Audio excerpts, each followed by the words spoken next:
በፍቅር ያበደች ሴት ካሳየኸኝ እኔ የማይሞት ሰው አሳይሃለሁ። ሴት ልጅ በፍቅር አታብድም፣ ምክንያቱም ሰው አታፈቅርም። ሴት ልጅ የምታፈቅረው ብር ቁመናውንና ደህንነቱን ወይም ደግሞ ፕሮቴክሽኑን ነው። ይሄ ነው ዋና መለኪያዋ። ይሄ ደግሞ ፍቅር አይባልም። እስኪ ሀብታም ሴት አፈቀርኩ ስትል እየሰማ ያለ የለም። ምክንያቱም የብቃት ወይም የኳሊፊኬሽን ጥያቄ የለባትም። ምናልባትም መውለድ የልጅ ፍላጎት ብቻ እንጂ። በተቃራኒው ወንድ ደግሞ ምንም ትሁን ምን መስፈርት የለውም። ብቻ በክብሩ አትምጣበት እንጂ እያየን እንጨምራለን። ልክ አንጻራዊ ቢሆንም የተስማማ ብቻ አሜን ይበል አስጉ። ከሰሞኑ ድምፃዊ አስገኘው ወይንም አስጌ በግል የፌስቡክ ገጹ ላይ እንዲህ ያለውን ንግግሩን ጽፎ ካሰፈረ በኋላ እጅግ ብዙዎችን ከማስቆጣቱም በላይ ብዙ አይነት ትችቶችንና ነቀፌታዎችን አስተናግዷል። እርግጥ ነው ድምፃዊ አስጌ ያነሳውን ርዕሰ ጉዳይ በተመለከተ በጽሁፉ መጨረሻ ላይ ያነሳውት ነገር አንጻራዊ ቢሆንም የተስማማ ብቻ አሜን ይበል የሚል ነገር በማንሳት ነገረ ጉዳዩን ጥቅል ሐሳብ አይደለም ለማለት ቢሞክርም ቅሉ ጉዳዩ ግን እርሱ አንጻራዊ ነው ብሎ እንደደመደመው አልሆነለትም። ከአንጻራዊነት ምልከታው ልቆ የወጣው ግን ለጽሁፉ የሰጠው ርዕስ ነበር። በፍቅር ያበደች ሴት ካሳየኸኝ እኔ የማይሞት ሰው አሳይሃለሁ የሚለው ጉዳይ ገኖ ወጥቶ መነጋገሪያም መቃረኒያም ሀሳብ ሆኗል። ሰላም ጤና ይስጥልን። የተወደዳችሁና የተከበራችሁ የአዲስ ጊዜ የሚዲያ ቤተሰቦች እንዴት አላችሁ? ኤልያስ ደግነት ነኝ። የምትከታተሉት ደግሞ አዲስ ጊዜ ሚዲያን ነው። በዛሬ መሰናዷችን ድምፃዊ ያስገኘው ወይም ደግሞ አስጌ ዴንደሾ ከሰሞኑ ከ5000 በላይ ተከታዮች ባሉት የፌስቡክ ገጹ ላይ ያሰፈረው ጉዳይ እጅጉን መነጋገሪያ ከመሆኑ በመለስ የኢትዮጵያ የሕግ ባለሙያተኛ ሴቶች ማህበርም መግለጫ አውጥቶበታል። ከዚህ ልፍ ሲልም ድምፃዊው የተናገረው ንግግር እስከ 3 ዓመት ሊያሳስረው እንደሚችልም ተገልጿል። ከዚህ ጉዳይ ጋር ተያይዞ ያለውን ሀሳብ በዝርዝር እንንገራችሁ ብለን ነው። እስከ ፕሮግራማችን ፍጻሜ ድረስ አብራችሁን ቆዩና መሰናዷችንን ተከታተሉልን። በቆይታችሁም ጊዜ ሚዲያን ሼር፣ ላይክ፣ ሰብስክራይብ፣ ኮሜንት በማድረግ ቤተሰብ ታደርጉን ዘንድ ከወዲሁ በትህትና ጠየቅን። አብራችሁን ስለምትቆዩ እጅግ በጣም ከልብ አድርገን እናመሰግናለን። ክበሩልን። እንኳን ደስ አላችሁ። በኢትዮጵያ ብር ብቻ የሽያጭ ውላችንን እንፈጽማለን። ቴምር ሪል ስቴቶች ነን።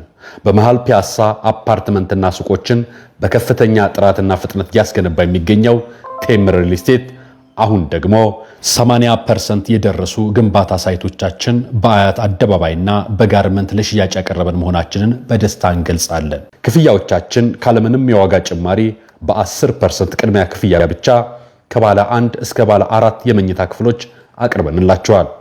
ቴምር ሪል ስቴት በፒያሳ አድዋ 001 ፕሮጀክታችን ሱቆችን ላመለጣችሁ ደንበኞች ከቀድሞ ሳይት አጠገብ ግራውንድ ፕላስ 5 የገበያ ማዕከል በመገንባት በድጋሚ ሱቆችን ለሽያጭ አቅርበናል።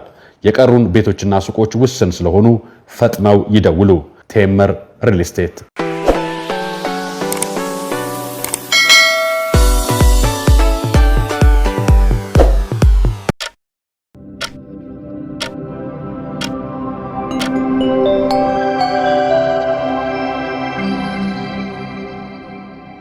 ድምፃዊ አስጌ ዴንደሾ ከሰሞኑ በግል የፌስቡክ ገጹ ላይ በፍቅር ያበደች ሴት ካሳየኸኝ የማይሞት ሰው አሳይሃለሁ በሚል ርዕሰ ጉዳይ ጽፎ በማህበራዊ ሚዲያ ላይ ያሰራጨው ሐሳቡ በብዙ መልኩ መነጋገሪያ ሆኗል። ይህን ጉዳይ በተመለከተም እሱ ባሰፈረው ጽሑፍ ስርም ቁጥራቸው ቀላል የማይበል ግለሰቦች እየገቡ የግል ምልከታዎቻቸውንና ሐሳቦቻቸውን እያሰፈሩ ይገኛሉ።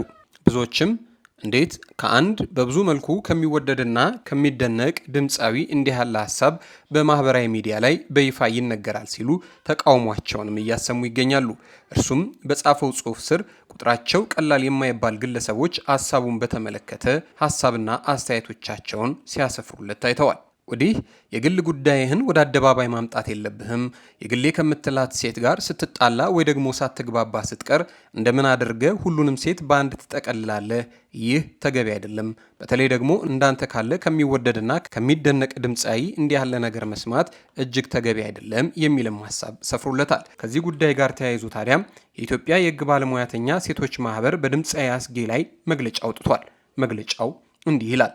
የኢትዮጵያ የሕግ ባለሙያ ሴቶች ማህበር ሰሞኑን በማህበራዊ ሚዲያው ላይ በአንድ ታዋቂ ሙዚቀኛ ወይንም አስገኘው አሽኮ ሴቶችን በተመለከተ በተሰጠ አስተያየት ላይ ከኢትዮጵያ የሕግ ባለሙያተኛ ሴቶች ማህበር የተሰጠ መግለጫ።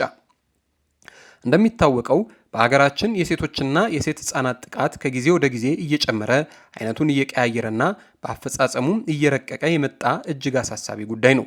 ይህንንም ለመከላከል የተለያዩ የሚመለከታቸው አካላት እንዲሁም መላው የህብረተሰብ ክፍል የራሱን አስተዋጽኦ ማድረግ እንዳለበትም ነው።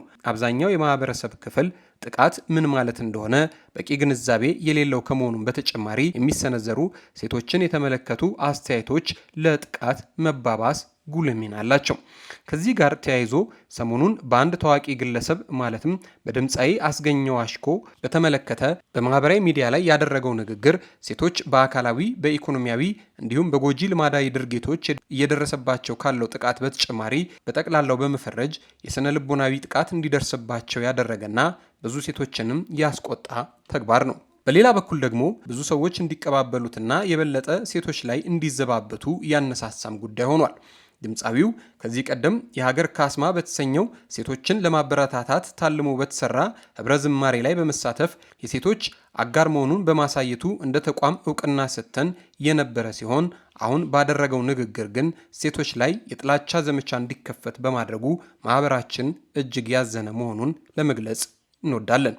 ድምፃዊው በንግግሩ በፍቅር ያበደች ሴት ካሳየኸኝ የማይሞት ሰው አሳይሃለሁ በማለት ሴቶችን ሁሉ በአንድ በመፈረጅ በአጠቃላይ የሴቶችን ስብዕና የሚነካና ሴቶችን በሕገ መንግስቱ የተሰጣቸውን ክብራቸው ተጠብቆ የመኖር መብት የጣሰ አስተያየት ሰጥቷል። ይህ ንግግሩም በሀገራችን የጥላቻ ንግግርና የሐሰተኛ መረጃ ስርጭትን ለመከላከልና ለመቆጣጠር የወጣውን አዋጅ ቁጥር 1185/2012 አንቀጽ 2/2 እንዲሁም 4ና 7ን የጣሰ እልፍ ሲልም የወንጀል ተጠያቂነትን የሚያመጣ ተግባር ነው ይላል መግለጫው። በመሆኑም ማህበራችን በተገቢው መልኩ በሕግ ተጠያቂ እንዲሆን የሚሰራ መሆኑን እየገለጸን የተፈጸመውን ድርጊት አጥብቀን እናወግዛለን። ዛሬ ላይ ያለ ተጠያቂነት የምትታለፍ አንዲት ጥቃት ነገ ላይ በሴቶች ላይ የሚፈጸም ከባድ ዘመቻ በር ከፋች በመሆኗ ይህንን ንግግር የምታሰራጩ የማህበራዊ ሚዲያዎችም ይህንን ከማድረግ እንድትቆጠቡ እናሳስባለን። በሴቶች ላይ የሚፈጸም ጥቃትን መከላከል የሁሉም ህብረተሰብ ክፍል ኃላፊነት ነው። በሴቶች ላይ የሚፈጸም የጥላቻ ንግግር አጥብቀን እንቃወማለን ሲል የኢትዮጵያ የህግ ባለሙያተኞች ሴቶች ማህበር መጋቢት 28 ቀን 2017 ዓ.ም መግለጫ አውጥቶበታል። ምንም እንኳን ማህበሩ ድምፃዊው ለተናገረው ነገር ይህንን መሰል መግለጫ ማውጣቱ ተገቢ ነው ያሉ ባሉት ልክ እጅግ ብዙዎች ደግሞ ማህበሩ ላይ ሌላ ቅራኔ ይዘው ብቅ ብለዋል። እስከዛሬ የያዝነውን ዓመት ጨምሮ ለቁጥር የሚታክቱ ሴት እህቶች፣ እናቶችና ልጆች በአሰቃቂ ሁኔታ ህይወታቸውን አጋሬ ባሉት የቅርብ ሰው ሲነጠቁ ምነው ድምፁን አላሰማ ሲሉ ማህበሩ ላይ ቅሬታ አሰምተዋል። ከዚህ ጉዳይ ጋር ተያይዞ ታዲያ አስጌ ሴቶች አያፈቅሩም የሚለው ንግግሩ እስከ 3 ዓመት ያስቀጣዋል ስትል አንድ የህግ ባለሙያ ተናግራለች። የህግ ባለሙያና ጠበቃ ወይዘሮ ሰብለ አሰፋ እንደተናገረችው ከሆነ ድምፃዊው ከ5000 በላይ ተከታይ ባለው ገጹ ሴቶችን በአንድ ክበብ ውስጥ አጭቆ ሁሉም አንድ ናቸው የሚለው ድምዳሜ እጅግ የተሳሳተ ነው ስትል ጠቅሳለች። ጠበቃዋ ሰብለ አሰፋ ሴቶች በእምነት፣ በባህል፣ በእድሜ፣ በትምህርት ያገባ ያላገባ በሚልና በሌሎችም የተለያዩ ሆነው እያለ አንድ ናቸው ማለት ሐሰተኛ መረጃ በማሰራጨት የሚያስከስሰው እንደሆነ ነው ጠበቃ የጠቆመችው። በሁለተኛ ደረጃ እውቅናንና ተደማጭነቱን ተጠቅሞ ከ5000 በላይ ተከታይ ባለው ገጹ ላይ ሴቶች ስታተስን ወይንም የሀብት መጠንን ነው እንጂ ሰው አያፈቅሩም ብሎ በማሰራጨቱ በተለይ ነገሩን ማገናዘብ በቅጡ በማይችሉ ግለሰቦች የበለጠ ሴቶች ላይ መድሎ እንዲፈጸምባቸው እንዳይፈቀሩ በጥርጣሬ እንዲታዩ የሚያደርግ በመሆኑ ሐሰተኛ መረጃና የጥላቻ ንግግርን መከላከል አዋጅ 1185 መሰረት 3 ዓመት እስራትና በ100,000 ብር ያስቀጣዋል። በመሆኑም ሴቶች ለፖሊስ በማመልከት መክሰስ እንደሚችሉ ማህበራዊ ገጿ ላይ መልእክቷን አስተላልፋለች። የህግ ባለሙያተኛዋ ጠበቃ ሰብለ አሰፋ።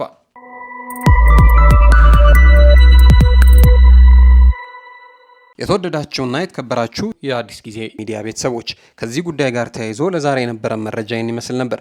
አብራችሁን ስለቆያችሁ እጅግ በጣም ከልብ አድርገን እናመሰግናለን። ክበሩልን። አዲስ ጊዜ ሚዲያን ሼር፣ ላይክ፣ ሰብስክራይብ፣ ኮሜንት በማድረግ ቤተሰብ አድርጉን።